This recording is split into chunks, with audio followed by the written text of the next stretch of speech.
Let's turn to John chapter 17, verse 20.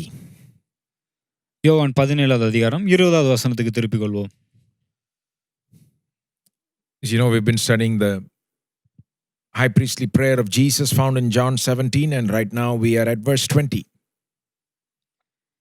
யோவான் 17வது அதிகாரத்திலே பிரதான ஆசாரியரின் ஜெபம், அதாவது இயேசுவின் பிரதான ஆசாரிய ஜெபத்தை குறித்து நாம் படித்து வருகிறோம். இப்பொழுது நாம் 20வது வசனத்தில் இருக்கிறோம்.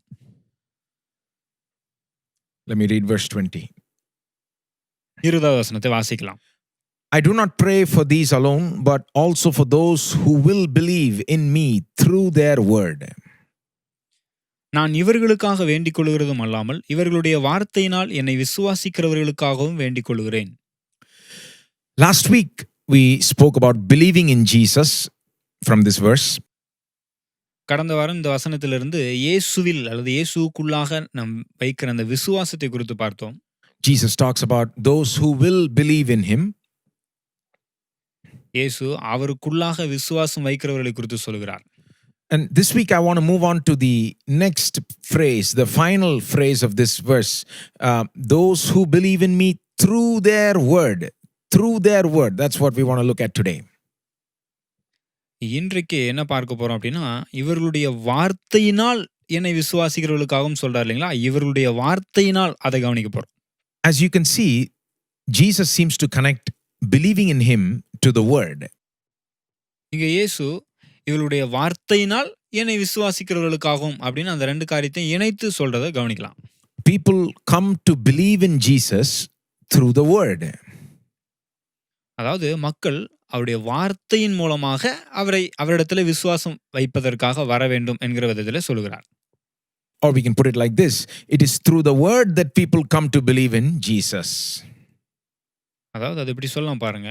அதாவது வார்த்தையின் மூலமாகத்தான் மக்கள் இயேசுவினிடத்தில் விசுவாசம் வைக்க வருகிறார்கள். This is an important connection between believing in Jesus and the word. That's what we're going to look at today, this connection. அதாவது இது ரொம்ப முக்கியம் பாருங்க. அதாவது அவரை இயேசுவை விசுவாசிப்பதும் அங்கே வார்த்தையினால், அதாவது இந்த ரெண்டு காரியமும் எப்படி தொடர்புடையதா இருக்கிறது, அது எவ்வளவு முக்கியன்றதை நீங்க பார்க்க போகிறோம். This you may think this is an ordinary matter, but you know, this connection between faith in Jesus and the word is so important and powerful and practically useful for our lives today. இதை நாம் ஒருவேளை சாதாரணம் நினைக்கலாம். ஆனால் அப்படி இல்லை பாருங்க. இயேசுவின் மீது விசுவாசம் வைப்பதும் அவருடைய வார்த்தையும் ரொம்ப தொடர்புடையதாக இருக்கிறது. அது இன்றைக்கு நம்முடைய வாழ்க்கைக்கு, அன்றாட வாழ்க்கைக்கு நடைமுறையில் ரொம்ப பயனுள்ளதாக இருக்கிறது. Let me say a few words on how this connection between faith and word is practically useful in our lives today. இன்றைக்கு நம்முடைய வாழ்க்கையிலே இந்த வார்த்தை, விசுவாசம் இந்த ரெண்டும் இன்றைக்கு நம்முடைய வாழ்க்கையிலே எப்படி பயனுள்ளதாக இருக்கும்? See, because believing in Jesus is the one thing that can make all the difference for us today. அது இயேசுவின் மீது வைக்கிற விசுவாசம் நம்முடைய வாழ்க்கையில் இன்றைக்கு எல்லா காரியத்திலும் ஒரு பெரிய மாற்றத்தை உண்டு பண்ண முடியும். See, some people think of the fact that they're a believer and they believe in Jesus. They think of it in a very ordinary way. Yeah, I'm a believer. Yeah, I believe in Jesus. So what's the big deal, they say. சிலர் பார்த்தீங்கன்னா, ஆமா நான் இயேசுவின் மீது விசுவாசம் வைத்திருக்கிறேன், சாதாரண ஒரு விசுவாசி, இயேசுவின் மீது வைக்கிற விசுவாசத்தை குறித்து சொல்லும்போது அவங்க நான் ஒரு சாதாரண விசுவாசி, ஆமா அப்படின்ற விதத்தில் அது ரொம்ப எளிமையாக சாதாரணமான விதத்தில் என்றாங்க, அப்படிதான் சொல்றாங்க. But no, that's wrong to think like that. You see, if you are just any believer today, and if you believe in Jesus, my friend, that's a very, very powerful thing. That one thing can make all the difference in your life today. You know that? ஆனால் அப்படி எண்ணுவது தவறு பாருங்க. ஏனென்றால் இயேசுவின் மீது விசுவாசம் வைப்பது என்பது, அவர் மீது விசுவாசம் வைத்து ஒரு விசுவாசியாக இருப்பது என்பது ஒரு வல்லமை வாய்ந்த விஷயமாக இருக்கிறது. அது மாத்திரமல்ல, இன்றைக்கு அந்த விசுவாசம் வைப்பதன் மூலமாக உங்க வாழ்க்கையில ஒட்டுமொத்த காரியத்தை அது மாற்றக்கூடியதாக இருக்கும். Why do I say that? Because no matter what your situation is today, Jesus can help you. If you believe in Jesus, then you can receive the help of Jesus. நான் ஏன் இப்படி சொல்றேன் அப்படின்னா, நீங்க இயேசுவின் மீது விசுவாசம் வைத்திருந்தீங்கன்னா அவர் உங்களுக்கு உதவி செய்ய முடியும். நீங்க எப்பேற்பட்ட சூழ்நிலை இருந்தாலும் சரி, இயேசுவின் மீது விசுவாசம் வைத்திருந்தால் அவரிடத்திலிருந்து உதவியை பெற்றுக்கொள்ள முடியும். See, if you want healing today, Jesus can heal you. இன்னைக்கு உங்களுக்கு சுகம் தேவைன்னா இயேசு உங்களை சுகப்படுத்த முடியும். If you're run out of supply, run out of money or whatever it is, you have lack or want in some area in your life, Jesus can supply your needs. My friend, I'm talking about the Jesus who fed 5,000 with 5 loaves and 2 fish. That Jesus. இன்னைக்கு உங்களுடைய தேவை நிமித்தமா அப்படின்னு நீங்க இல்லாம போயிருக்கலாம். ஒரு பணப்பிரச்சனையில இருக்கலாம், பணத்துல இல்லாத ஒரு நிலையில இருக்கலாம், குறைவுல இருக்கலாம், தாழ்ச்சி இருக்கலாம். அப்படி நீ எப்பேர்ப்பட்ட தேவையில இருந்தாலும் சரி, இயேசு அந்த தேவையை நிறைவு செய்ய முடியும். ஏனென்றால் இயேசு 5 அப்பம் 2 மீனை கொண்டு 5000 பேருக்கும் அதிகமான பேரை போஷித்தவராய் இருக்கிறார். The Jesus who gave Peter a boatload of fish after he tried all night and did not even catch one. இயேசு பார்த்தீங்கன்னா, அங்க பேதுரு முழுவதும் பிரயாசப்பட்டு ஒரு மீன் கூட அவனுக்கு கிடைக்கல பாருங்க. ஆனா அவனுக்கு படகு நிரம்பத்தக்கதான மீனை கொடுத்திருக்கிறார். See, I'm saying all this because we need a reminder about the Jesus we believe in. You see, if no matter who we are, even if we are an ordinary believer, if we believe in Jesus and if we stay strong in that faith in Jesus, my friend, this same Jesus who did amazing miracles back then will do it for you today. நான் ஏன் இதெல்லாம் சொல்றேன்? இதெல்லாம் நம்ம நினைப்பூட்டுறதுக்காக சொல்றேன் பாருங்க. அதாவது நீங்க இயேசுவின் மீது விசுவாசம் வைத்திருந்தீங்கன்னா, நீங்க யாரா இருந்தாலும் சரி, நீங்க எப்பேர்ப்பட்ட சாதாரண ஒரு ஆளா இருந்தாலும் சரி, அன்றைக்கு அற்புதம் செய்த அதே இயேசு இன்றைக்கும் உங்களுடைய வாழ்க்கையில அப்பேர்ப்பட்ட அற்புதங்களை செய்ய வல்லவராய் இருக்கிறார். So, believing in Jesus is no ordinary thing. It's a very powerful thing. If you just keep believing in Jesus, you are about to experience a great miracle soon, I say to you. அப்போ இயேசுவின் மீது விசுவாசம் வைப்பது ஒரு சாதாரண விஷயம் கிடையாது பாருங்க. இன்னைக்கு நீங்க இயேசுவின் மீது விசுவாசம் வைத்தால், அங்கே ஒரு மிகப்பெரிய அற்புதத்தை உங்கள் வாழ்க்கையில இன்றைக்கு நீங்க அனுபவிக்க முடியும். But that's where things become difficult, right? It becomes difficult to keep believing in Jesus, to keep our faith in Him strong when the situation becomes very difficult. That's where we find difficulty. ஆனா, அங்க இயேசுவின் மீது விசுவாசம் வைப்பது தான் பார்த்தீங்கன்னா, கொஞ்சம் கடினமா இருக்கு நமக்கு. ஏன்னா, பல்வேறு சூழ்நிலை நிமித்தமாக சூழ்நிலைகள் ரொம்ப மோசமா போகும்போது, தொடர்ந்து அவர் மீது நாம் விசுவாசம் வைப்பதற்கு கடினமாக நாம் எண்ணுகிறோம். How do you keep your faith strong during trials, during great suffering and so on? அப்ப தொடர்ந்து எப்படி இயேசுவின் மீது விசுவாசம் வைப்பது? உங்களுடைய வாழ்க்கையில பல்வேறு பிரச்சனைகள், சோதனைகள், சவால்கள்லாம் வரும்போதும், அப்பேற்பட்ட சூழ்நிலையின் மத்தியில எப்படி தொடர்ந்து இயேசுவை நம்புவது? Even though you may have problems, how do you make sure that your faith doesn't grow weaker but rather stronger? How? உங்க பிரச்சனையெல்லாம் ரொம்ப மோசமா உங்களுக்கு வந்திருக்குது. அப்படிப்பட்ட சூழ்நிலையில உங்க விசுவாசம் அப்படியே பலவீனமாகி குறைந்து போகாம தொடர்ந்து எப்படி அந்த விசுவாசத்தை அதிகப்படுத்துவது? The answer is through the word. பதில் என்னன்னா, வார்த்தையினால் தான் அதை செய்ய முடியும். You see, sometimes people think, we don't know how, brother. Who knows how to keep your faith strong during trial? No. The Bible teaches how. See, it is through the word. சில நேரத்துல மக்கள் சொல்லுவாங்க பாருங்க, என்னங்க எப்படிங்க இந்த மாதிரி சூழ்நிலையில எப்படிங்க விசுவாசத்துல வளருது? அப்படின்ற விதத்துல இந்த சோதனையான நேரத்துல எப்படிங்க விசுவாசத்துல பலமா இருக்கிறது? அப்படின்ற விதத்துல சொல்லுவாங்க. ஆனா வேதம் அதை குறித்து தெளிவா சொல்லுது பாருங்க. எப்படி வார்த்தையின் மூலமாக நம் விசுவாசத்திலே அதிலே இன்னும் வலிமை பெறலாம். You see, the word will help you start believing in Jesus. The word will also keep you believing in Jesus. The word will cause your faith in Jesus to keep growing and becoming stronger. அதாவது வார்த்தை தான் நீங்கள் இயேசுவின் மீது விசுவாசம் வைக்க ஆரம்பித்தீர்கள் என்றால் அதற்கு உதவி செய்தது. தொடர்ந்து அந்த விசுவாசத்தை அவர் மீது வைப்பதற்கும் வார்த்தை உங்களுக்கு உதவி செய்யும். அது மாத்திரமல்ல, அதில் நீங்கள் வளர்ந்து வலுப்படுவதற்கும் வார்த்தை தான் உங்களுக்கு உதவி செய்யும். And when your faith in Jesus increases, surely you will experience the power of Jesus more in your life. இயேசுவின் மீது நீங்கள் வைத்திருக்கிற அந்த விசுவாசத்தை நீங்கள் அதிகப்படுத்தும் போது, அதில் நீங்கள் பெருகும் போது, அவருடைய வல்லமையை உங்கள் வாழ்க்கையில நீங்கள் அதிகமாய் அனுபவிக்கலாம். So, you see, that's how this is practically useful for us. இப்படிதான் இது நம்முடைய வாழ்க்கையில இன்னைக்கு நடைமுறைக்கு ரொம்ப பயனுள்ளதா இருக்கும் பாருங்க. You see, if we can simply believe in Jesus and get stronger in that, we will experience Jesus' presence and power and victory in our lives. அப்போ இயேசுவின் மீது நாம் விசுவாசம் வைப்போமானால், அந்த விசுவாசத்தின் மூலமாக இயேசுவினுடைய வல்லமையும் அவருடைய பிரசன்னத்தையும் அவருடைய அற்புதத்தையும் இன்றைக்கு நம்முடைய வாழ்க்கையில நாம் அனுபவிக்க முடியும். But how do you get that faith in Jesus? How do you grow in that faith in Jesus? It's all through the word. It's through the word. And that's what we're going to look at today. ஆனா எப்படி நாம தொடர்ந்து இயேசுவின் மீது விசுவாசம் வைத்திருப்பது, எப்படி அந்த இயேசுவின் மீது வைத்திருக்கிற விசுவாசத்திலே பெருகுவது, வளருவது, வார்த்தையின் மூலமாகத்தானே அப்படி வளர முடியும். This அதத்தான் is இன்னைக்கு நாம் பார்க்க போகிறோம். this is one of the great truths of the Bible, right? We need to hear this again and again.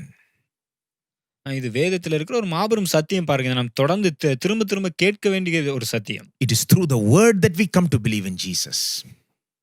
வார்த்தையினால் தான் நாம் இயேசுவின் மீது விசுவாசம் வைக்கிறோம். And it is through the word that we grow in our faith in Jesus. வார்த்தையினால் தான் நாம் இயேசுவின் மீது வைத்திருக்கிற விசுவாசத்திலே நாம் பெருகவும் முடியும். It's all through the word. எல்லாமே வார்த்தையினால் தான் பாருங்க. You see, let's begin to look at this. இதை நம்ம கொஞ்சம் பார்க்க ஆரம்பிக்கலாம். You see, in general, if you think about it, so many things happen in this world only through the word.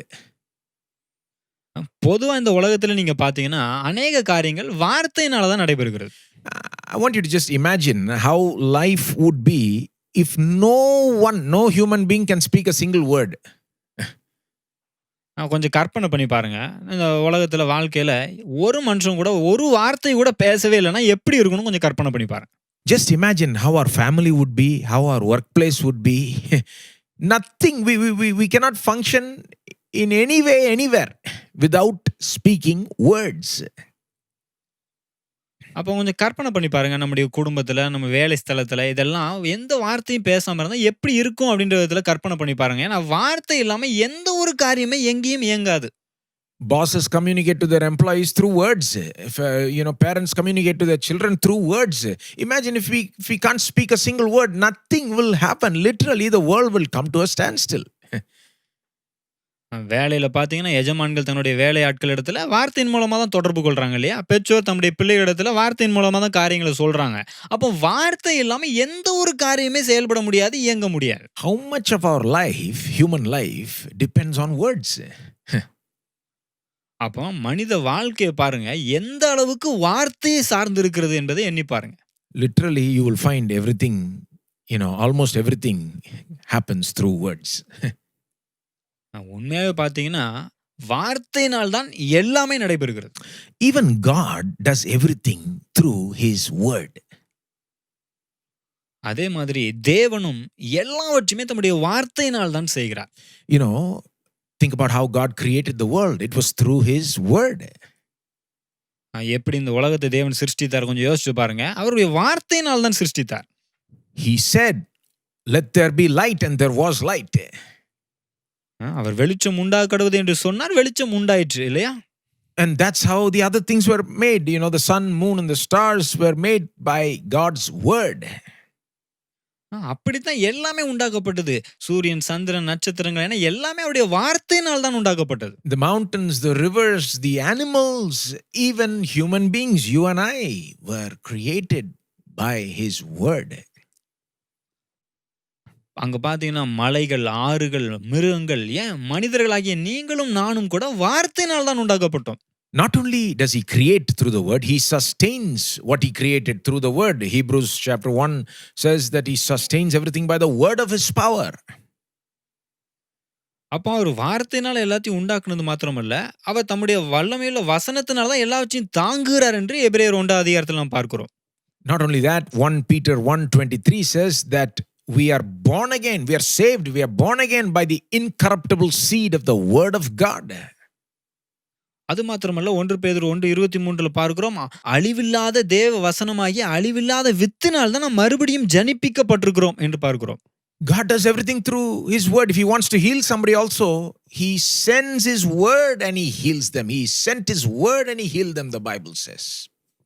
அப்போ தேவன் எல்லாவற்றையுமே தம்முடைய வார்த்தையினால் தான் செய்கிறார். யாரையாவது சுகமாக்க வேண்டும் என்றாலும் அவர் தம்முடைய வார்த்தையை அனுப்பி அவர்களை குணமாக்கி அழிவுக்கு தப்புவிக்கிறார் என்கிற விதத்தில் தான் வேதம் சொல்லுகிறது. In fact, we can even say God does not do anything without His word. அப்போ அது இப்படி சொல்லலாம் பாருங்க, தேவன் எதையும் தம்முடைய வார்த்தை இல்லாமல் செய்வதில்லை.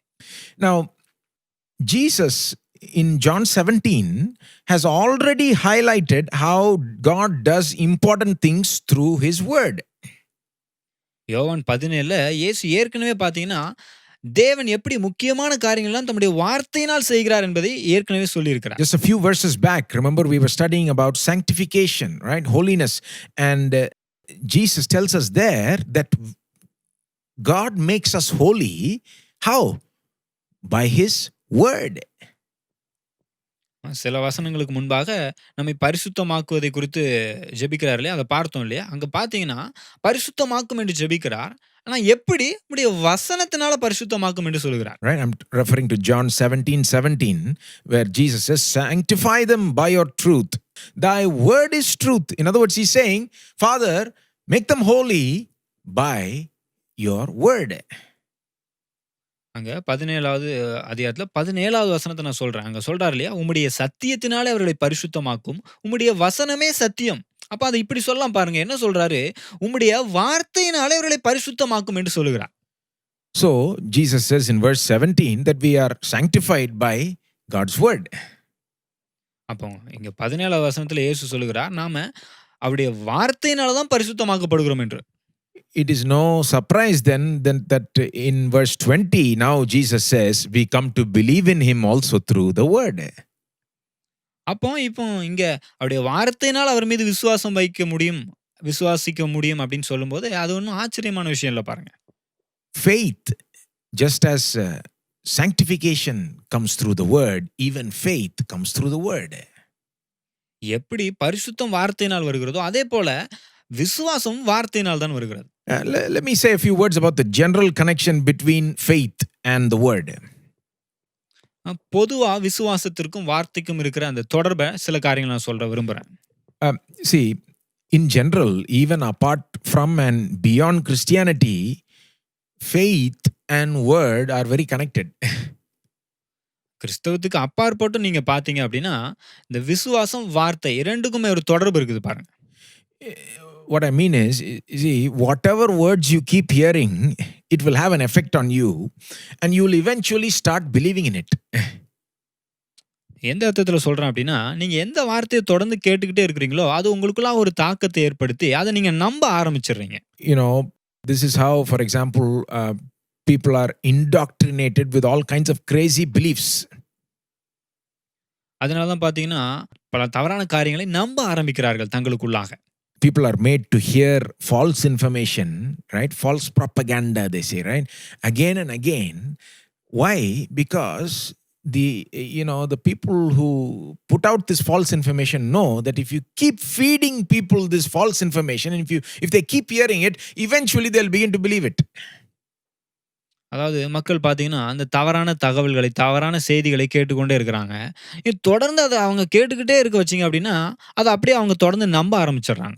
If you keep watching the news and if that's all you're watching it constantly, guess what's going to happen? You're going to start to think everything is going to be ruined in the world. It's all going from bad to worse. There's no hope for the world because the news is mostly negative. தொடர்ந்து செய்திய பார்த்துட்டே இருக்கிறாங்க. அங்க செய்தியில அவ்வளவுதான், இன்னும் ரொம்ப மோசமா போகுது. மோசமான காரியங்களை சொல்லிக்கொண்டே இருக்கிறாங்க. அதனால உலகம் நல்லாகும் அப்படின்ற ஒரு நம்பிக்கையே இல்லாத நிலைக்கு போயிருது. ஏன்னா செய்தி அதையே தான் சொல்லிட்டு இருக்கு. இன்னும் மோசமா போகும், மோசமாகுது அப்படின்றதையே தான் கேட்டுக்கிட்டே இருக்கிறாங்க. If you keep hearing positive things, you will believe in a positive direction. அப்ப தொடர்ந்து நல்ல விஷயத்தை, முற்போக்கான காரியத்தை கேட்டுக்கொண்டே இருக்கும்போது, முற்போக்கான விதத்துல அங்கே நம்ப முடியும், சிந்திக்க முடியும். So this is a very general principle. It works even outside the Bible, but the Bible also speaks about it. For example, in Romans 10:17, faith cometh by hearing and hearing by the word of God. அப்போ வேதத்துக்கு அப்பாற்பட்டும் இது பொதுவான கோட்பாடா இருக்குது பாருங்க. ஆனா வேதமும் இதை போதிக்கிறது. ரோமர் 10:17 பார்க்கிறோம். அங்கே விசுவாசம் கேள்வினாலே வரும், கேள்வி தேவனுடைய வசனத்தினாலே வரும் என்று பார்க்கிறோம். But in this verse, in verse 20 here, Jesus is not just pointing out the general connection between hearing and believing, between the word and faith. He is actually pointing out a more specific connection between faith and word. ஆனா இங்க 20வது வசனத்துல இயேசு வார்த்தைக்கும் விசுவாசத்துக்கும் இருக்கிற அந்த பொதுவான கோட்பாடு பேசவில்லை. அதை விட்டுவிட்டு குறிப்பிட்ட விதத்திலே வார்த்தைக்கும் விசுவாசத்துக்கும் என்ன தொடர்பு இருக்கிறது அதை குறித்து பேசுகிறார்.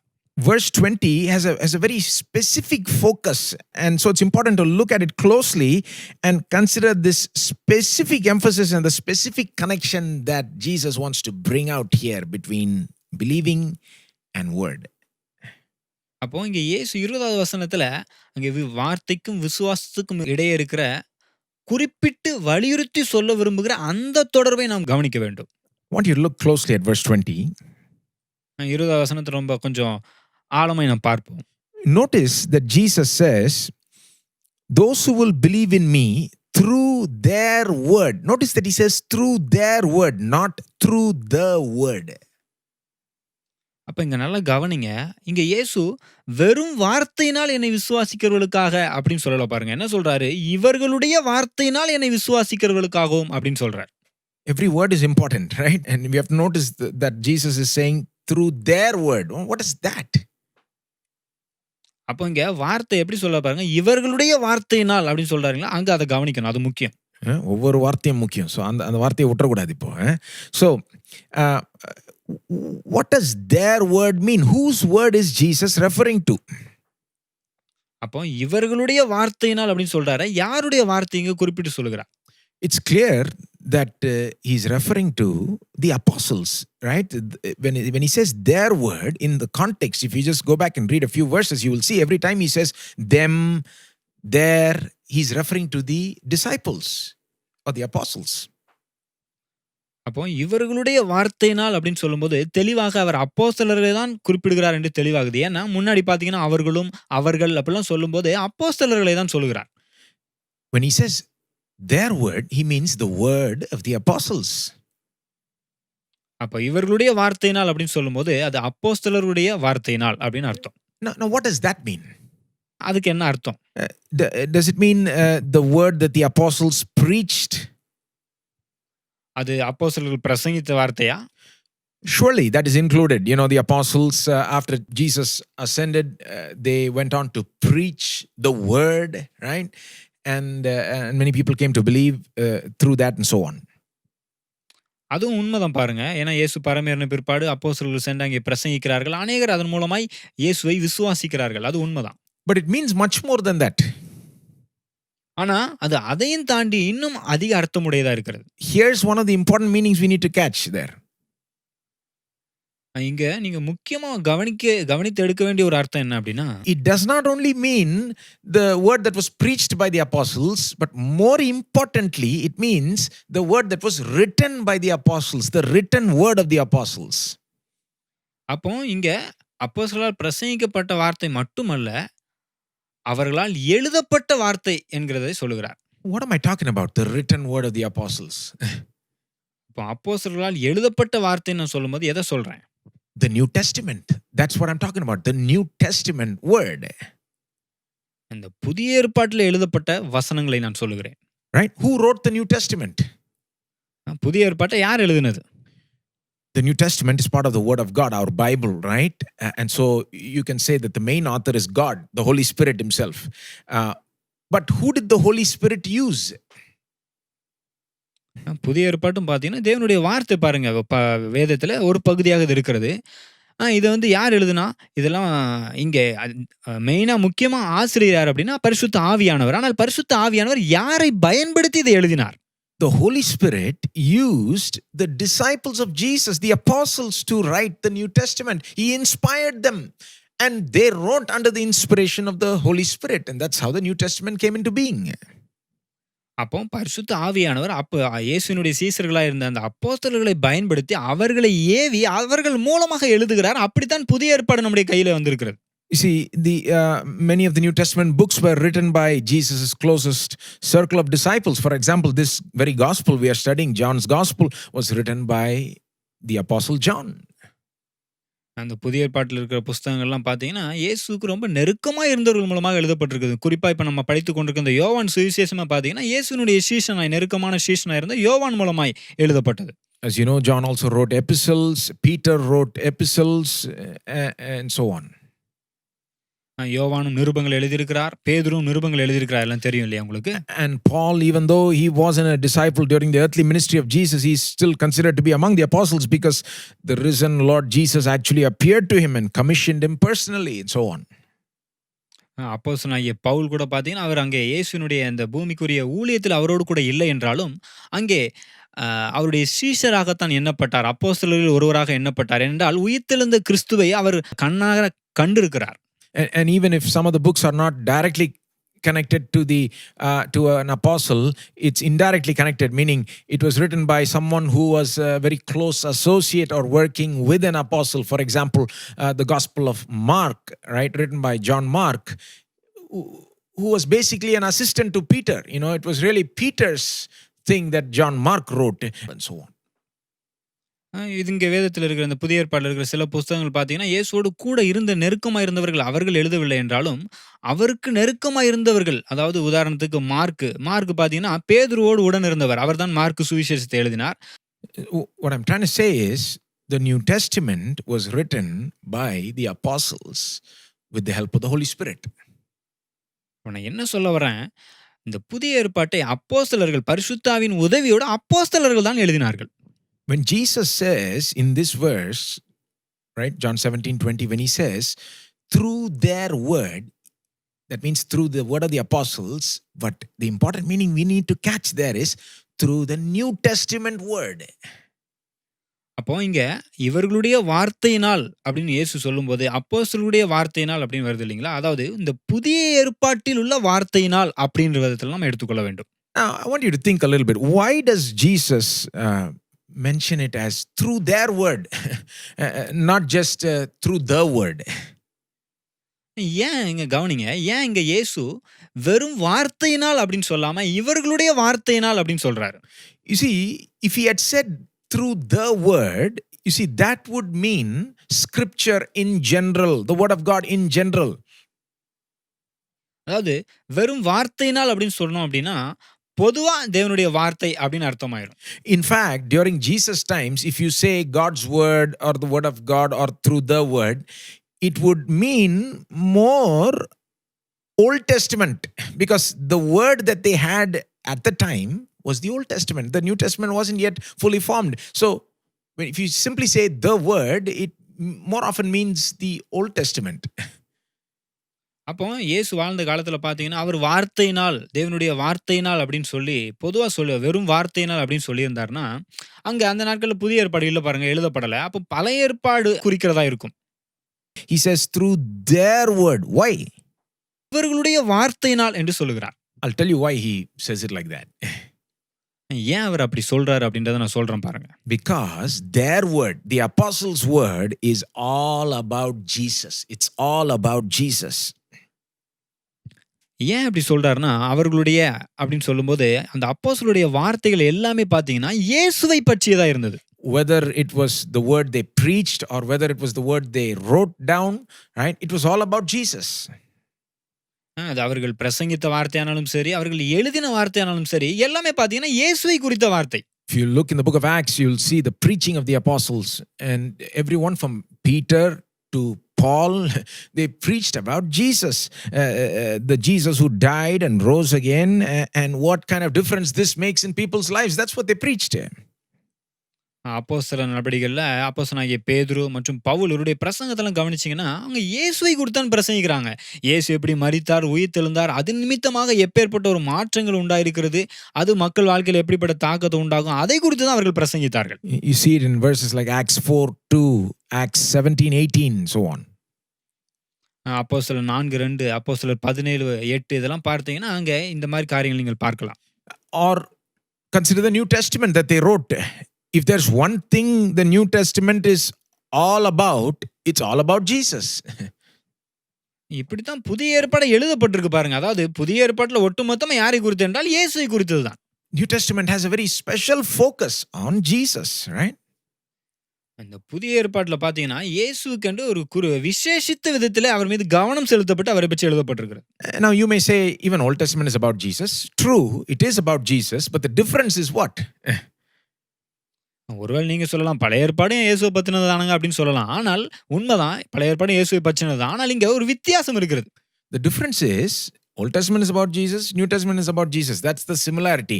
The difference is the New Testament is explicitly about Jesus, whereas the Old Testament presents Jesus in a type or shadow form, in a promise form, but not yet in its full-blown reality, not yet as clearly and not yet as fully as the New Testament.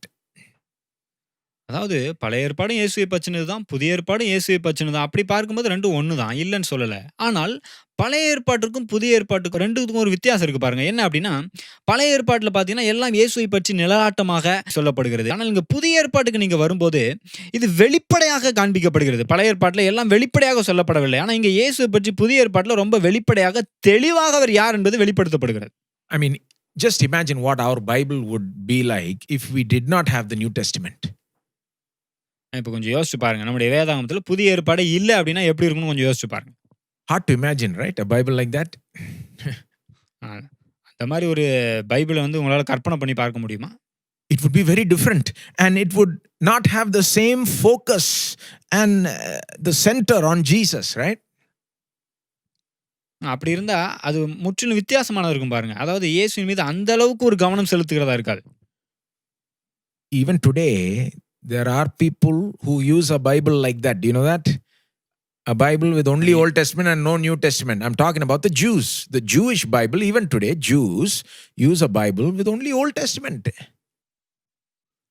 இன்னைக்கு கூட பார்த்தீங்கன்னா, சில மக்கள் அப்படிதான் பயன்படுத்துறாங்க பாருங்க. உதாரணத்துக்கு யூதர்கள். யூதர்கள் பார்த்தீங்கன்னா, இன்னைக்கு பழைய ஏற்பாட தான் பயன்படுத்துறாங்க. அவர்கள் முற்றிலுமாக அந்த பழைய ஏற்பாடை மட்டும் தான் வைத்திருக்கிறார்கள். அதை மட்டும் தான் பயன்படுத்துகிறார்கள். And they don't believe in Jesus. அவர்கள் இயேசுவை விசுவாசிப்பதில்லை. They believe in the God of the Old Testament. They believe everything in the Old Testament, or at least they think they do, you know, but they don't believe in Jesus. They don't see. I'm trying to point out the crucial role the New Testament plays. Without the New Testament, the Bible is not the same. அப்போ அவர்கள் பழைய ஏற்பாட்டின் தேவனை தான் நம்புகிறார்கள் பாருங்க. பழைய ஏற்பாட்டை மட்டும் தான் வச்சிருக்காங்க. அதை மட்டும் தான் நம்புறாங்க. பழைய ஏற்பாட்டின் தேவனை மட்டும் தான் நம்புறாங்க. ஆனால் இங்க புதிய ஏற்பாடு தேவை. புதிய ஏற்பாட்டில இங்க இயேசுவை குறித்து ரொம்ப வெளிப்படையாக சொல்லப்படுகிறது. இது ரொம்ப முக்கியம் பாருங்க. See, I'm not trying to put down the Old Testament, but the truth is, without the New Testament, there is no clear presentation of Jesus. அதாவது இங்கே புதிய ஏற்பாடு இல்லை என்றால் இயேசுவை குறித்து ரொம்ப தெளிவான வெளிப்படையான வெளிப்பாடு இருக்காது. Right. Without the New Testament, the focus on Christ would be lacking. புதிய ஏற்பாடு இல்லை என்றால் இயேசுவின் மீது வைக்கப்பட வேண்டிய அந்த கவனம் வைக்கப்பட வேண்டிய அளவிற்கு இருக்காது. See, what I'm trying to say is, why Jesus says their word. என்ன சொல்ல வரேன்னா, இயேசு ஏன் இவர்களுடைய வார்த்தையினால் அப்படின்னு சொல்றார்? Jesus says their word intentionally in order to highlight the Christocentric focus, the Christ-centeredness of their word. அதாவது அவருடைய வார்த்தை முற்றிலுமாக கிறிஸ்துவை மையப்படுத்தினதாகவே இருக்க வேண்டும் என்பதை வலியுறுத்துவதற்காகத்தான் இவர்களுடைய வார்த்தையினால் அப்படின்னு சொல்றார். Jesus is trying to point out that he's not referring to just scripture or word in general, but he's referring to a Christ-centered word, a Christ-focused word. அதாவது இயேசு பொதுப்படையா வேத வாக்கியம், வேத வசனம் அப்படின்ற விதத்துல சொல்ல விரும்பாம, கிறிஸ்துவை மையப்படுத்தி சொல்லுகிற வேத வசனம் அப்படின்னு சொல்றதுக்காக தான் அவர்களுடைய வார்த்தையினால் அப்படின்னு சொல்றார். So we have seen two main things about what their word means. அப்போ இவர்களுடைய வார்த்தையினால் அப்படின்னு சொல்லும்போது 2 முக்கியமான காரியம் இருக்குது பாருங்க. One is, it is the word of the New Testament, right?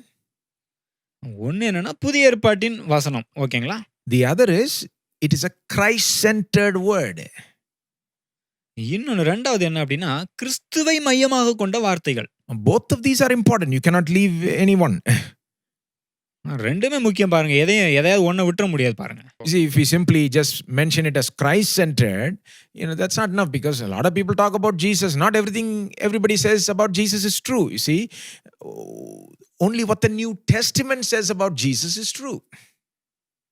அதாவது கிறிஸ்துவை மையமாக கொண்ட வார்த்தைகள் அப்படின்னு மட்டும் நம்ம சொல்லிட்டு போயிட்டோம்னா அது அந்த அளவுக்கு சரியா இருக்காது பாருங்க. ஏன்னா இயேசுவை குறித்து பல ஆட்கள் பல விதமா சொல்லியிருக்கிறாங்க. இயேசுவை பத்தி சொல்லியிருக்கிறாங்க பாருங்க. அப்போ அப்படி சொன்னா போதாது. இயேசுவை குறித்து புதிய ஏற்பாடு என்ன சொல்கிறது அதுதான் உண்மையானதாக இருக்கும். Alternatively, we could just say New Testament, but then there are those who even turn the New Testament into some moral lesson book. புதிய ஏற்பாட்டின் வார்த்தைகள், வசனங்கள் அப்படின்னு மட்டும் நம்ம சொன்னோம் அப்படின்னா, புதிய ஏற்பாட பார்த்தீங்கன்னா எப்படின்னா, ஒரு ஒழுக்க நெறிகள, அறநெறிகள போதிக்கிற ஒரு புஸ்தகம் மாரி எடுத்துக்குவாங்க அப்புறம். That's why I'm saying it's important to hold to both these elements. When Jesus says through their word, he means to say it's a New Testament word, and he also means to say it's a Christ-centered word. அதனால தான் இந்த 2 காரியமே நான் முக்கியம்னு சொல்றேன். இவர்களுடைய வார்த்தையினால் அப்படின்னு இயேசு சொல்லும்போது 2 காரியத்தையும் முக்கியப்படுத்தி சொல்கிறார். என்ன? கிறிஸ்துவை மையமாக கொண்ட வார்த்தைகள், புதிய ஏற்பாட்டின் வார்த்தைகள். So, we can combine these two elements, and let me put it like this.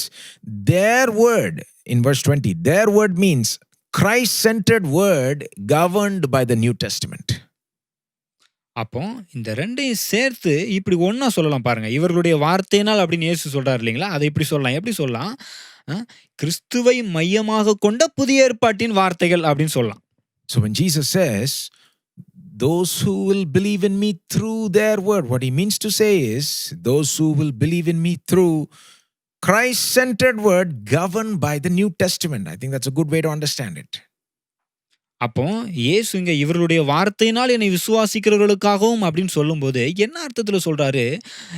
கிறிஸ்துவை மையமாக கொண்ட புதிய ஏற்பாட்டின் வார்த்தைகளை விசுவாசிக்கிறவர்களுக்காகவும் அப்படின்னு சொல்றார்.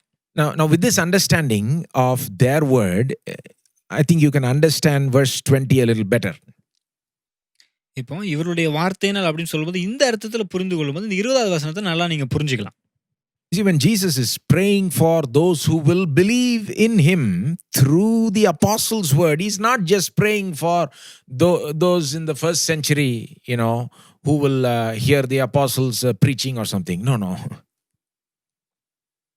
அப்போ இவருடைய வார்த்தையினால் சொல்லும்போது அப்போஸ்தலருடைய வார்த்தையினால் என்னை விசுவாசிக்கிறவர்களுக்காகவும் அப்படின்னு சொல்லும்போது ஏதோ 1ஆம் நூற்றாண்டில் வாழ்ந்த அந்த மக்கள் அப்போஸ்தலருடைய பிரசங்கத்தை கேட்டாங்க இல்லையா? அவர் அந்த நேரத்தில் வாழ்ந்த அந்த மக்களுக்காக மட்டும் இயேசு சொல்லல. No. He is praying for all believers. Why? Because all believers come to believe in Jesus through the apostles' word only. In what way? Through a Christ-centered word governed by the New Testament. அப்போ அந்த அர்த்தத்தில் இயேசு சொல்லலை. ஏன் அப்படி சொல்றேன்னா, எல்லா காலத்திலும் வாழுகிற எல்லா விசுவாசிகள், அதாவது இயேசுவை விசுவாசிக்கிற விசுவாசிகளுக்காகவும் அவர் ஜெபித்திருக்கிறார். எப்படி? எல்லாருமே இயேசு எப்படி விசுவாசிச்சாங்க அப்படின்னா, அப்போஸ்தலருடைய வார்த்தையினால் தான். எப்படி? கிறிஸ்துவை மையமாக கொண்ட புதிய ஏற்பாட்டின் வார்த்தைகளினாலே இயேசுவை விசுவாசித்தார்கள். What Jesus is doing here is amazing. He's connecting every believer's faith in him with the word of the original apostles. இப்போ இயேசு இங்க பார்த்தீங்கன்னா எல்லாருடைய விசுவாசத்தையும் எப்படி தொடர்பு படுத்துறாரு பாருங்க. எல்லாருமே அப்போஸ்தலருடைய வார்த்தையினால் தான் என்னை விசுவாசிக்கிறவர்களுக்காகவும் அப்படின்ற விதத்துல தொடர்பு படுத்துகிறார். Isn't that amazing? அது ரொம்ப ஆச்சரியமான விஷயம் இல்லையா? See, every time someone comes to believe in Jesus, right, could be 2000 years after the apostles, still their faith in him is somehow connected to the apostles' word because they heard some Christ-centered word which was in accordance with the New Testament.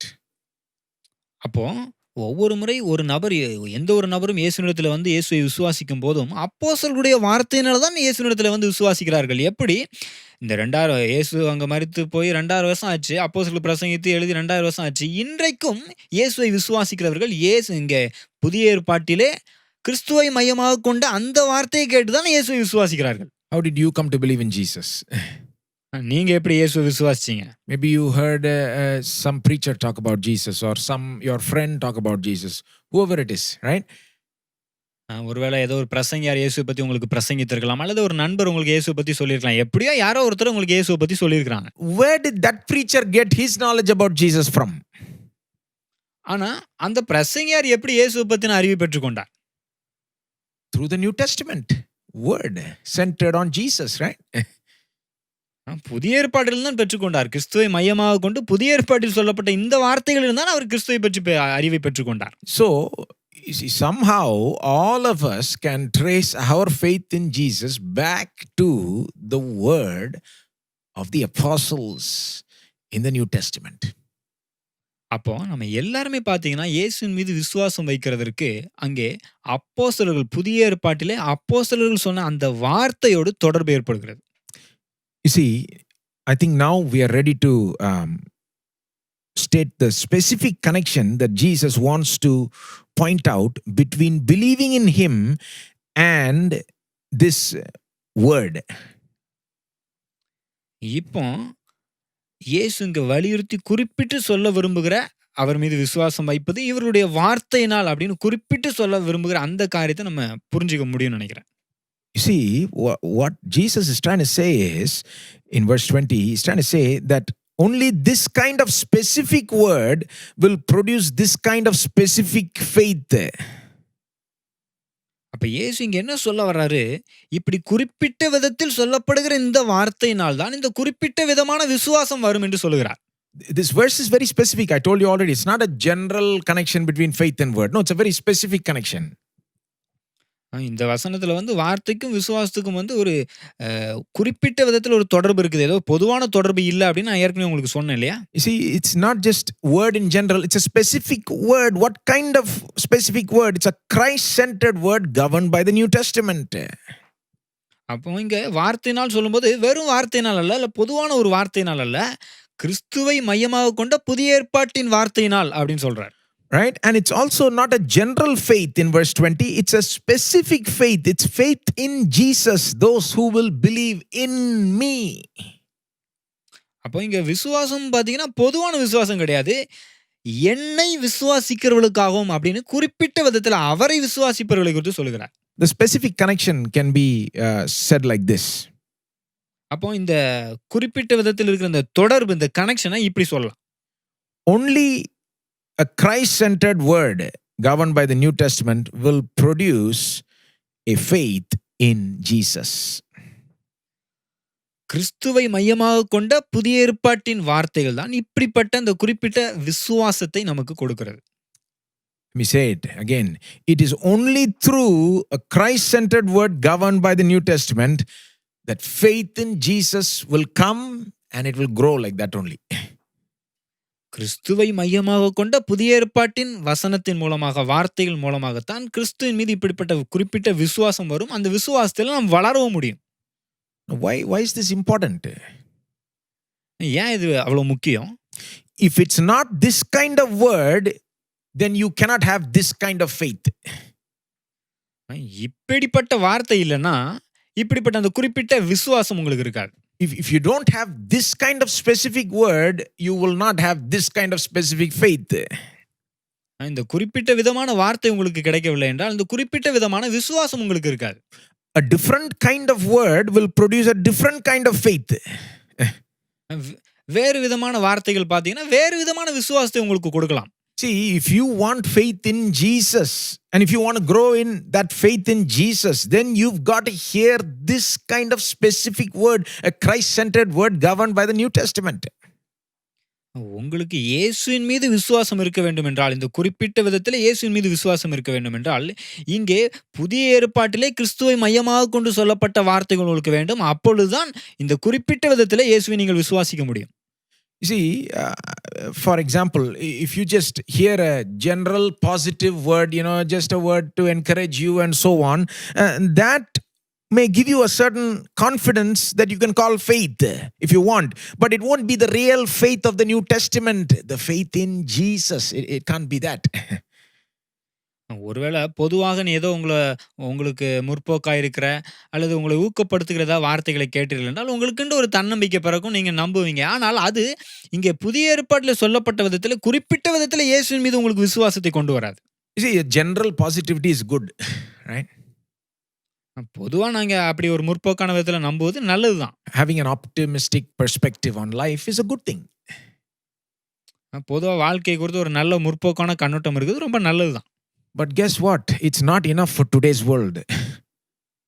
ஆனா அது மட்டும் இன்னைக்கு இருக்கிற இந்த உலகத்துல போதாது பாருங்க.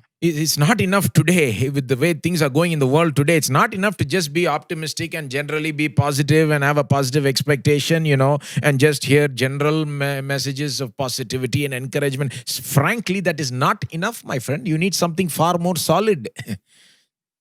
அப்போ இன்னைக்கு இப்பேற்பட்ட இந்த உலகத்தில் இருக்கிற இந்த சூழ்நிலையின் மத்தியில் ஏதோ தன்னம்பிக்கை ஊற்ற இப்படிப்பட்ட முற்போக்கான வார்த்தைகள் மட்டும் உங்களுக்கு போதாது பாருங்க. இப்படிப்பட்ட முற்போக்கான வார்த்தைகள் மட்டும் பெற்றுக்கொண்டா அது நிமித்தமா நல்லா ஆயிடலாம் அப்படின்ற விதத்தில் உங்களுக்கு இந்த வார்த்தைகள் போதாது. The way world is going today, it's quite crazy. You need faith in a living, powerful, compassionate Jesus who can come to your rescue. Not just, you'll be fine and, things will work out, don't worry, No. You need the mighty Jesus, right? You need faith in this mighty Jesus, which means you need a very specific word about this Jesus. அப்போ இன்னைக்கு இருக்கிற இந்த உலகத்துல, நீங்க இப்படிப்பட்ட ஒரு தன்னம்பிக்கை ஊட்டுகிற இந்த வார்த்தையை கேட்டு, அது நிமித்தம் வருகிற அப்படிப்பட்ட தன்னம்பிக்கையுள்ள வார்த்தைகள் உங்களுக்கு போதாது. அந்த விசுவாசமும் போதாது பாருங்க. அதை தாண்டி உங்களை அந்த நிலையிலிருந்து, இந்த சூழ்நிலையின் மத்தியிலிருந்து உங்களை மீட்டெடுக்கிற, அதாவது இயேசுவின் வல்லமையினால் நீங்கள் மீட்கப்பட வேண்டும். அப்படிப்பட்ட வார்த்தை தான் உங்களுக்கு வேண்டும். You see, my confidence is in Jesus, not just, generally, things will work out for me. No. My confidence is in Christ. அப்போ என்னுடைய நம்பிக்கை வந்து ஏதோ எனக்கு கொஞ்சம் காரியம் நல்லா நடக்கும் அப்படின்ற விதத்துல நம்பிக்கை இல்ல பாருங்க. என்னுடைய நம்பிக்கை இயேசுவின் மீது இருக்கிறது. My confidence is not in my own ability. My confidence is in Jesus, His power, and His love, and His presence in my life. என்னுடைய நம்பிக்கை என்னுடைய சொந்த ஆற்றல், திறன் மீது இல்ல பாருங்க. இயேசுவின் மீது இருக்கிறது, அவருடைய வல்லமையின் மீது இருக்கிறது, அவருடைய பிரசன்னம் என்னுடைய வாழ்க்கையில் இருக்கிறது, அதன் மீது இருக்கிறது. My faith is not in my faith. My faith is in Jesus. என்னுடைய விசுவாசத்தின் மீது கூட இல்ல. என்னுடைய விசுவாசம் இயேசுவின் மீது இருக்கிறது. It's so important during times like this that our confidence is in Christ alone. Then we will not be shaken. அப்போ இப்பேற்பட்ட காலத்துல இது ரொம்ப முக்கியம் பாருங்க. நம்முடைய விசுவாசம் இயேசுவின் மீது இருக்க வேண்டும். அப்பொழுதுதான் நாம் அசைக்கப்படாதிருப்போம். Those who trust in Jesus will never be put to shame. இயேசுவின் மீது நம்பிக்கை வைக்கிறவர்கள் ஒருபோதும் அங்கே அசைக்கப்படுவதில்லை. He is the answer to all my problems. Only He can solve all my problems. அவர் மட்டுமே என்னுடைய பிரச்சனைக்கெல்லாம் தீர்வா இருக்கிறார். அவர் மட்டும் தான் என்னுடைய பிரச்சனைக்கு தீர்வை கொடுக்க முடியும். He is living and powerful. He is king. He rules and reigns over all, and He cares about me. My confidence is in this Jesus, my friend. அப்ப அவர் உயிருள்ளவரா இருக்கிறார். அவர் வல்லமை உள்ளவர். அவர் ஆண்டு கொண்டிருக்கிறார். அப்பேற்பட்ட இந்த இயேசுவின் மீது என்னுடைய விசுவாசம் இருக்கிறது நண்பர்களே. See, only when you hear about this Jesus, right? Faith in this Jesus will come. அப்போ இந்த இயேசுவை குறித்து நீங்கள் வார்த்தையை கேட்டால் தான் இந்த இயேசுவின் மீது உங்களுக்கு விசுவாசம் வரும். I say this also because sometimes people think that just sort of Bible study alone will profit. No, not all Bible study will profit in the same way. It's possible to study the Bible. It's even possible to, focus on some words in the Bible. But if it's not Christ-centered, if you're just looking at some, for example, moral principles in the Bible or something like that, it's not going to produce faith in Jesus. அப்போ இந்த வேத பாட வகுப்பு எல்லாமே உங்களுக்கு பிரயோஜனமா இருக்கும் அப்படின்னு சொல்லிட முடியாது பாருங்க. அதாவது இயேசுவின் மீது விசுவாசம் வைப்பதற்கு. உதாரணத்துக்கு வேதத்துல வந்து ஏதோ ஒரு நல்ல ஒரு ஒழுக்க நெறியான நல்ல சன்மார்க்க வாழ்க்கைக்கான கோட்பாடுகள் இருக்குது. அதெல்லாம் எடுத்து உங்களுக்கு போதிக்கும் போது அது நிமித்தமாக இயேசுவின் மீது உங்களுக்கு விசுவாசம் வராது. A lot of people take the Bible like a moral code book, right? Don't do all this, do all this. And I know that God's commands on morality are clearly found in the Bible and it's good and all that is correct. But without Jesus, if you just look at God's moral commands, you'll end up feeling more guilty, more doubtful, more afraid of God's wrath. Because in the, one day you will mess up and you will disobey God's commands. And without Christ, there is no hope for you.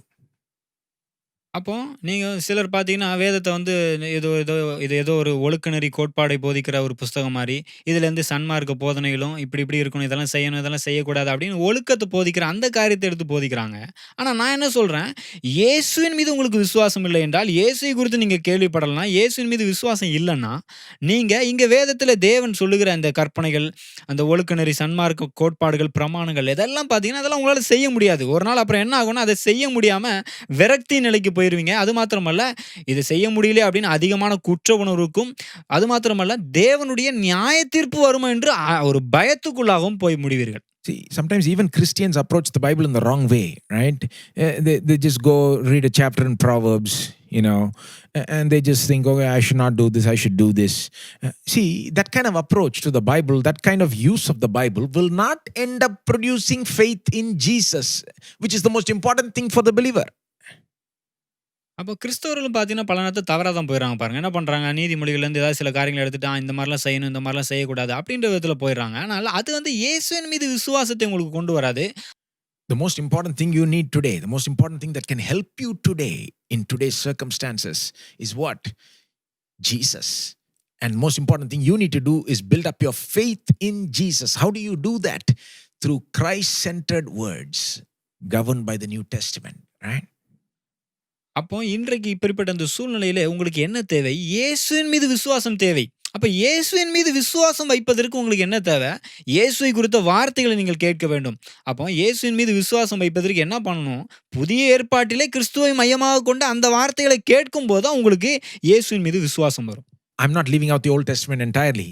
You can look at the Old Testament in a Christ-centered way, governed by the New Testament, right? Look at the Old Testament in a way directed by the New Testament, and you can still get faith in Jesus, and that faith will grow. அப்போ அதுக்காக நான் பழைய ஏற்பாட்டை அப்படியே விட்டுட்டேன் அப்படின்னு நினைச்சிடாதீங்க. பழைய ஏற்பாட்டையுமே நீங்கள் புதிய ஏற்பாட்டு, அதாவது கிறிஸ்துவை மையமாக கொண்ட புதிய ஏற்பாட்டின் வசனத்தின் அடிப்படையில் நீங்க கையாள வேண்டும். அப்படி கேட்கும்போது உங்களுக்கு கிறிஸ்துவின் மீது விசுவாசம் வரும். Real faith in the real Jesus comes from hearing this kind of specific Christ-centered words based on the New Testament.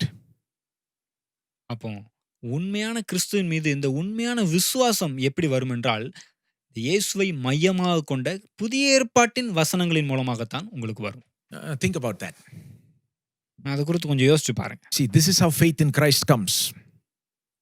இப்படித்தான் கிறிஸ்துவின் மீது இருக்கிற விசுவாசம் வரும். And this is how faith in Christ grows throughout your life. இப்படித்தான் உங்கள் வாழ்நாள் எல்லாம் கிறிஸ்துவின் மீது இருக்கிற விசுவாசம் வளர்ந்து பெருகும். Now, let me say some things by way of implication and application based on this. இதன் அடிப்படையில நமக்கு நடைமுறைக்கு ஏற்ற பயன்படுத்தக்கூடிய சில காரியங்களை சொல்றேன். There's an important application here for preachers and teachers of God's word. இங்க கிறிஸ்துவின் வசனத்தை பிரசங்கிக்கிறவர்களுக்கு பயன்படுத்தக்கூடிய அடிப்படையான சில காரியங்கள் இருக்குது பாருங்க. See, this is why it's so important for preachers and teachers to preach Christ, to focus on Christ in their preaching and their teaching. அதனாலதான் கிறிஸ்துவை பிரசங்கிக்கிறவர்கள், போதிக்கிறவர்கள் அவருடைய பிரசங்கத்திலே கிறிஸ்துவை மையமாக கொண்டு போதிக்க வேண்டும். In some cases, preachers end up preaching their own wisdom, man's wisdom.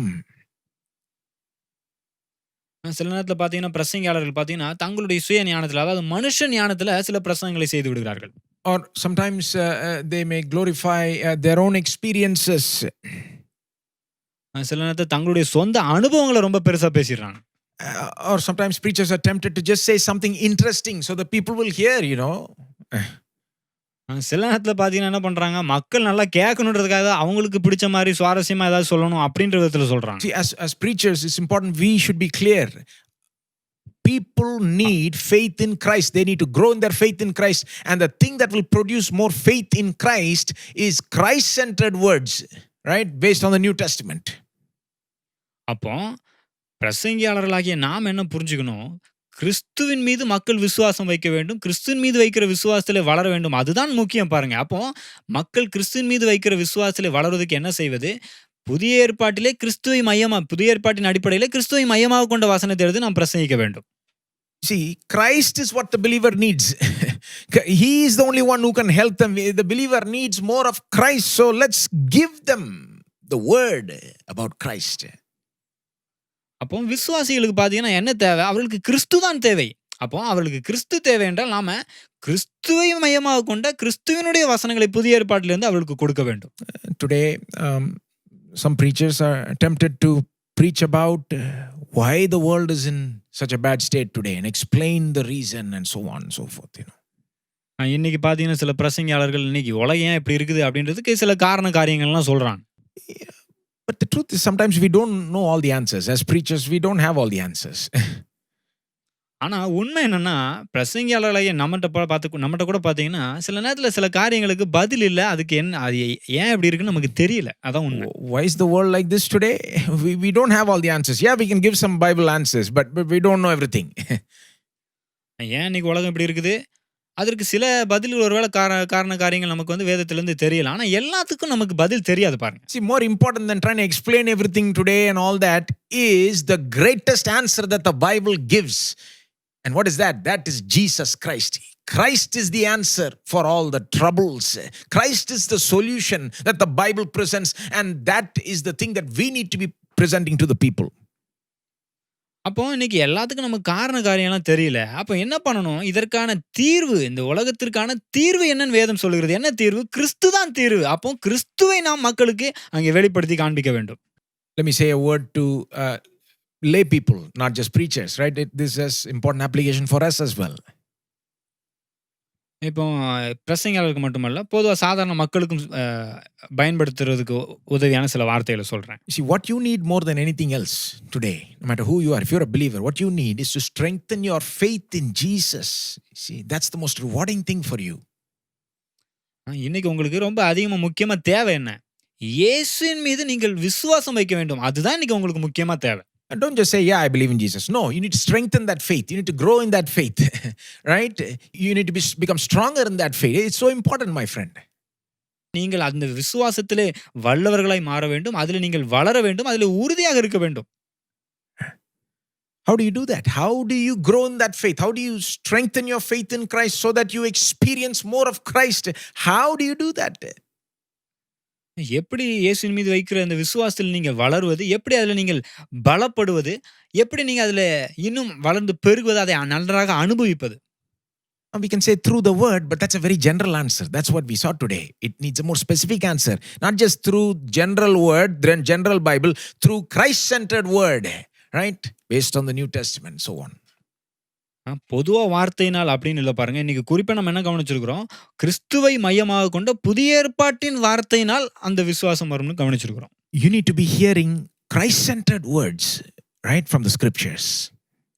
அப்போ வேத வாக்கியங்களிலிருந்து கிறிஸ்துவை மையமாக கொண்ட வசனங்கள் நீங்கள் கேட்க வேண்டும். Are you doing that, my friend? அத நீங்க செய்றீங்களா இன்னைக்கு நண்பர்களே? அதை செய்றீங்களா? Scripture about Christ must be going into you, must be going into your heart and mind. கிறிஸ்துவை குறித்ததான காரியங்கள் உங்களுடைய மனதிலும் இருதயத்திலும் செல்ல வேண்டும். How can you do that? Practically, how can you as a believer do that? நடைமுறையில ஒரு விசுவாசி அதை எப்படி செய்வது? Simple Bible reading, you can do that. ரொம்ப எளிமையா வேதத்தை வாசித்தே நீங்கள் அதை செய்யலாம்.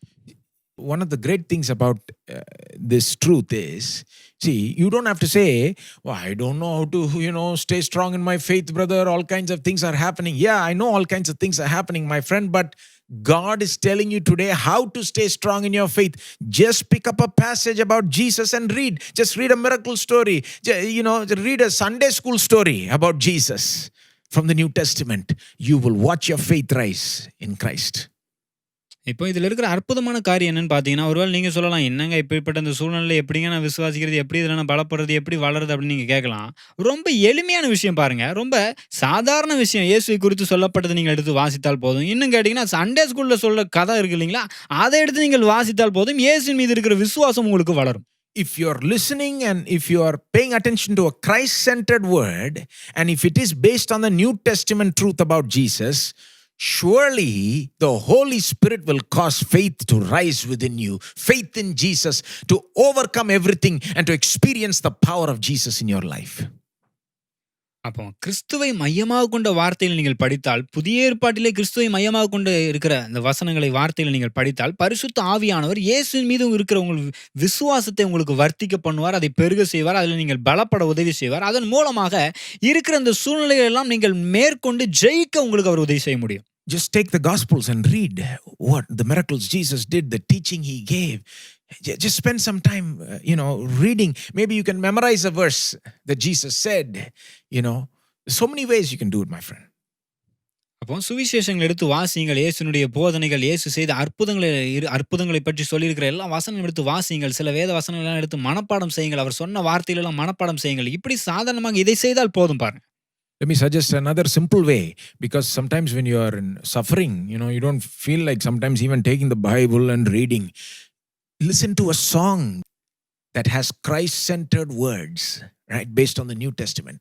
Just listening to a song, just those words going in, my friend, will cause your faith to be built up. இன்னும் எளிமையான ஒரு வழியை சொல்றேன் பாருங்க.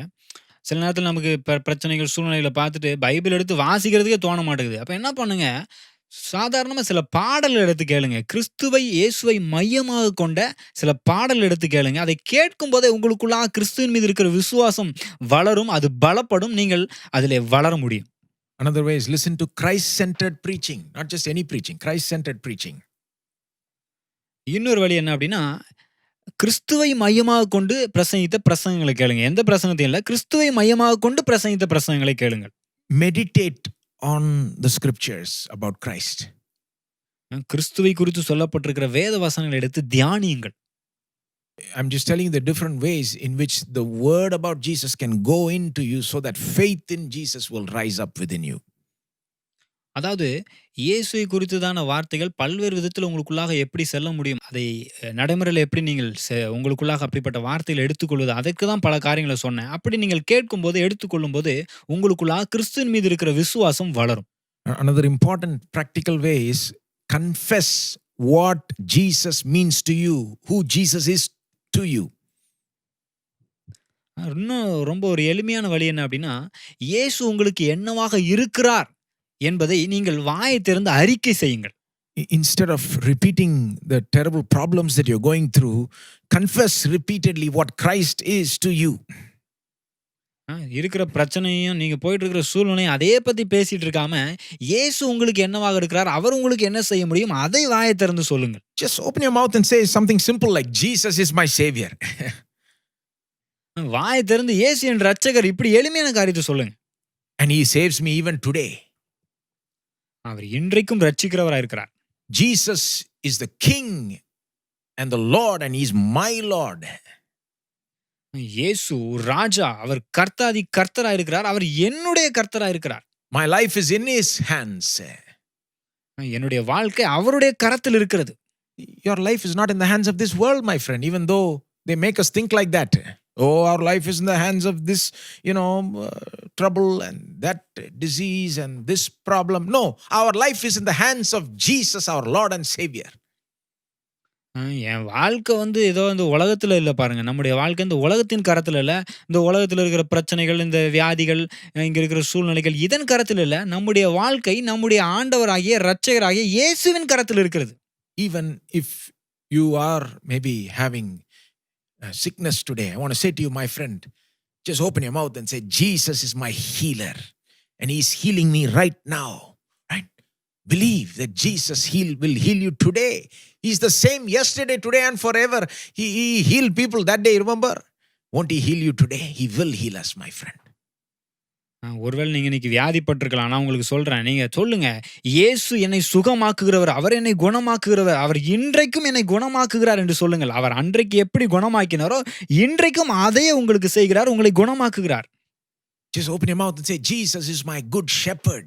He takes care of me. He's taking care of me. I'm in his hands. I'm not going to worry. Just say things like that. You see, when you confess what Jesus is to you, my friend, your faith will rise. See? அப்போ வாயை திறந்து சொல்லுங்க, இயேசு என்னுடைய நல்ல மெய்ப்பராக இருக்கிறார், அவர் என்னை விசாரித்துக் கொள்வார், அவர் என்னை பார்த்துக் கொள்வார், என்னுடைய குறைகள் எல்லாம் அவர் நீக்குவார், அவர் இருப்பதனால இந்த பிரச்சனையெல்லாம் ஒன்றும் செய்ய முடியாது அப்படின்னு நீங்க இந்த மாதிரி எளிமையான காரியங்களை எடுத்து வாயை திறந்து நீங்கள் சொல்லுங்கள். இயேசு உங்களுக்கு என்னவா இருக்கிறார் என்று நீங்கள் வாயை திறந்து சொல்லுங்கள்.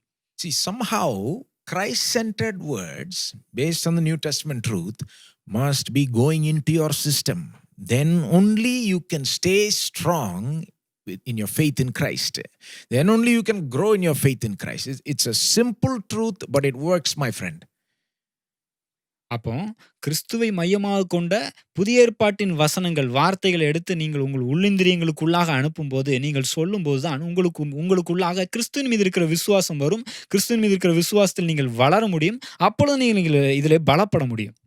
See, it's so important that we do this. We have to practice this during this time. It's not enough to know it. We have to practice it. இந்த காலகட்டங்களில் இது அறிந்தால் மட்டும் போதாது பாருங்க. இதை நம்ம செய்ய வேண்டும். நடைமுறையில் நாம் பயிற்சி செய்ய வேண்டும். Because by default, all kinds of other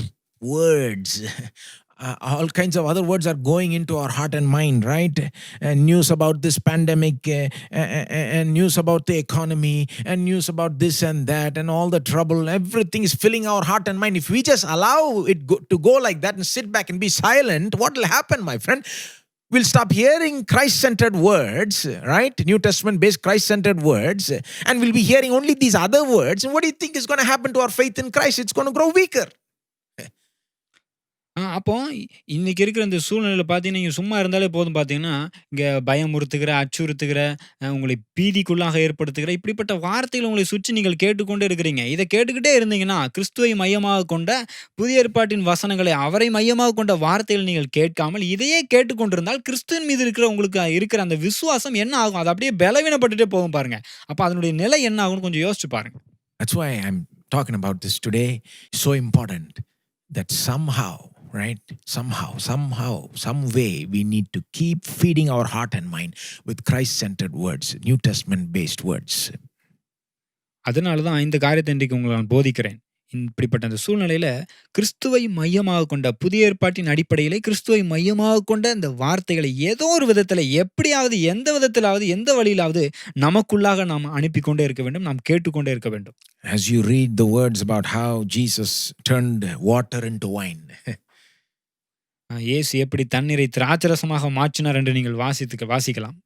Your faith in Christ will rise, that he will turn your situations where you don't have any supply into abundant supply, into the best supply.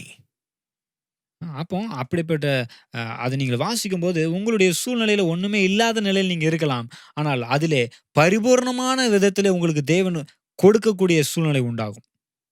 Jesus has not changed. He is the same yesterday, today and forever. இயேசு நேற்றும் இன்றும் என்றும் மாறாதவராய் இருக்கிறார். And he will help us today as we believe in him.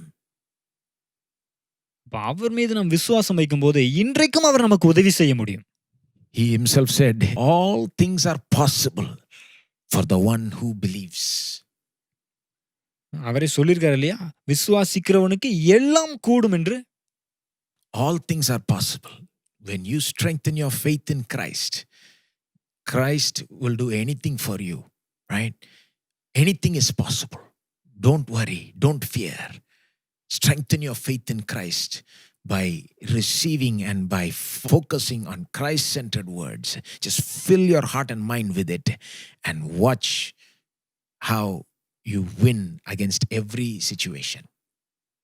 அப்போ எல்லாம் கூடும் என்ற அந்த நிலைக்கு எப்படி வருவது? கிறிஸ்துவின் மீது விசுவாசம் வைக்கும்போது அப்படி எல்லாம் கூடும் என்ற நிலைக்கு நீங்க வர முடியும் பாருங்க. இயேசுவின் மீது விசுவாசம் வைத்து அந்த விசுவாசத்தில் நீங்கள் வளரும்போது, அதாவது கிறிஸ்துவை மையமாகக் கொண்ட அந்த வார்த்தைகளை கேட்டு அதன் மூலமாக கிறிஸ்துவின் மீது விசுவாசம் வைத்து அதில் வளரும்போது உங்களுக்கு எல்லாமே சாத்தியமாகும். இருக்கிற இந்த சூழ்நிலை எல்லாமே டோட்டலாக முழுவதுமாக மாறும்.